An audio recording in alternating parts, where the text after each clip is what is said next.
40 Below Fruity, and today I'm making a high-carb, low-fat, raw vegan chocolate torte. I don't usually make recipes like this, usually just because of the amount of effort involved in making such a huge recipe.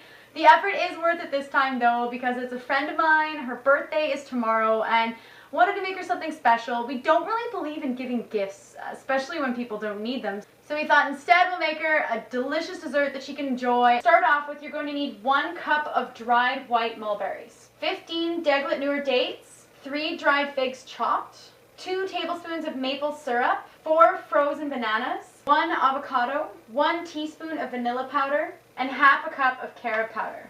Now you can tweak this recipe a little bit depending on what ingredients you have on hand.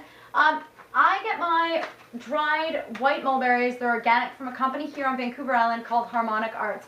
And one ingredient here that is optional because it isn't technically raw is maple syrup. But I'm Canadian and I use maple syrup all the time. I love this stuff. It's like liquid gold and it just adds a little bit of sweetness in this recipe. If you didn't want to use maple syrup, you could always use something like agave nectar or even just a couple of dates. Okay, so we're going to start by blending the crust ingredients. So we've got our 1 cup of dried mulberries here, 1 teaspoon of ground up vanilla powder. The company that I buy it from is called Organic Traditions. It is expensive, but it's so worth it. The quality is so high with this stuff.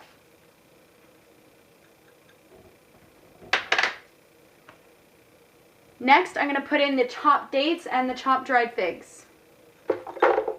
Now it's time to blend. Okay, so now the crust is done, and you want to make sure it sticks together and looks like this. So you're going to take your dough and put it on your springform pan and spread it out into a crust.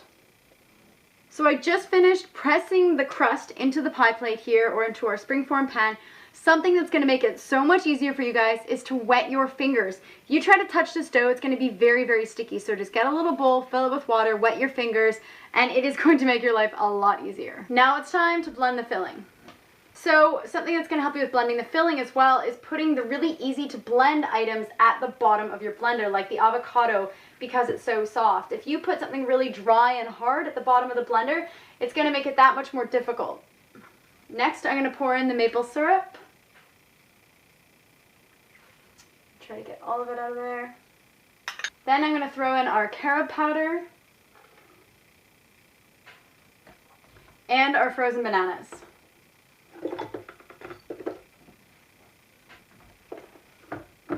Now we blend.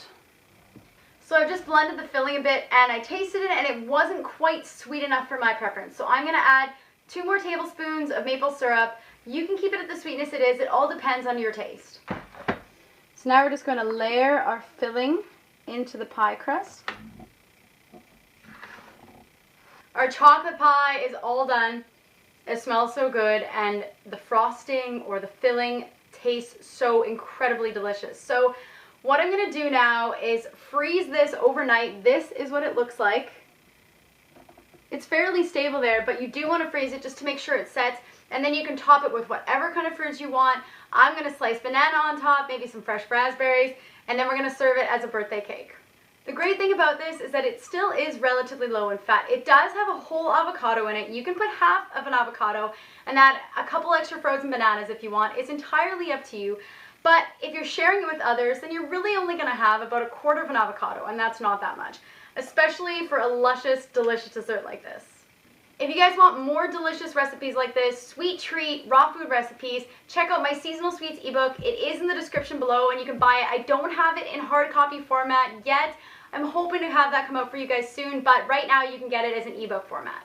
Don't stop watching just yet because I'm going to show you guys what the pie looks like after it comes out of the freezer and give you a sneak peek of all of us enjoying it at the birthday celebration. So I had this grand plan that I was going to show you guys what the cake looked like after it had been frozen for the night and before we all dug in for my friend's birthday party, but we forgot because we cut it and we're drooling and then there was a lot of cake eating and none of us spoke to one another and we're down to like the last piece. So sorry, but you guys will understand how good it is when you make it yourself. In the meantime, here is what's left. And the crust separated a bit. Just have to experiment a little bit with the texture with it. But it was incredible. it melted a bit here, but it's so ooey gooey. It's like fudge with the addition of that avocado. I think Ryan's full. He's got sushi coming out of his eyeballs. So I just want to show you guys something quickly here. We have our raw vegan style coffee table with extra chocolate fudge frosting on the side. And where was this purchased, Kevin? Where did we get this? We can't even say it. This is how hippie we are, guys. We sit around a banana box. Eco Cheek Boutique. Get yours now.